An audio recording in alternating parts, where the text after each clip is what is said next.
Weather is not so good in terms of if you don't like the cold, but we are expecting a warm day at some point over the next 7, and that's actually going to happen before Thanksgiving. It's going to happen on Wednesday.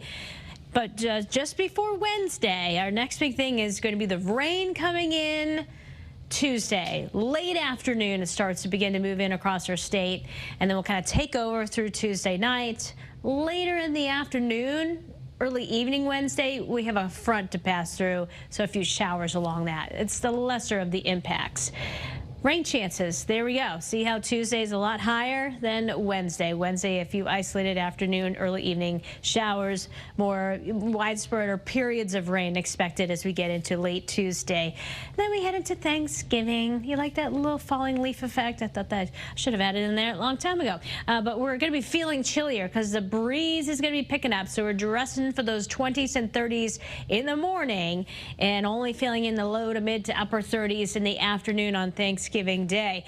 Ooh, here it comes. Little polar plunge for the end of the week. So Thanksgiving, yes, feeling cold. Black Friday, even colder. We're talking about a feel in the teens and 20s in the morning, and that feel only in the 20s and 30s in the afternoon. It's actually in the 20s, many locations this morning. At least we don't have a wind. It's calm in Windsor Locks, and the clouds are starting to build in as we expected. Now we're starting to see those numbers. They're gradually creeping higher. We're at freezing now. Chester, actually, wait a minute now. That's not 32. That's a 37. I don't know if it changed before my eyes or my eyes are going bad. But yeah, it was once upon a time 32. So a couple spots starting to warm up to the south. Still going to take a little longer inland. And we're concerned about some patchy areas of black ice this morning. There's been a special weather statement for that potential issued by the Weather Service out of Boston. And again, you got to watch out not only where you're traveling, anything shiny would be icy, but also where you're walking. So a little residual moisture could freeze out there. Speaking of moisture, we have cold enough air for a little snow upstate New York in that zone. Down here, a little bit of dry air, so a lot of this will just be in the form of clouds initially today, but you might get a little brief, see that little bloop? Brief little shower or flurry this afternoon. Does not look like a big deal. They'll be very few and far between. We'll show you how that will look on First Alert Futurecast. So the clouds move in the rest of today. There are those little blips here and there, something brief going through. Better chance for flurry as you go northwest, but not impossible.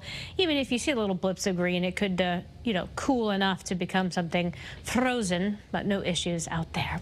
All right, so working in the yard, you're just bundling up. It will get into the 40s, mid and upper 40s for high temperatures as we go throughout today. And tomorrow it's going to be feeling colder than the actual air temperature. So you're dressing for the feel in the low 40s because of that breeze, but it's actually going to be like 48. The thermometer reading 50 Tuesday, late rain. And then upper 50s or 60 Wednesday, and that little late day shower really happens after we hit the warmer temperatures. We're cooling off gradually Thanksgiving and really feeling it by Black Friday when it's windy and feeling way colder than the actual air temperature. And hey, the shoreline, you have a better chance of getting near 60 on Wednesday as well. Final check of your forecast in just a few minutes. Roger.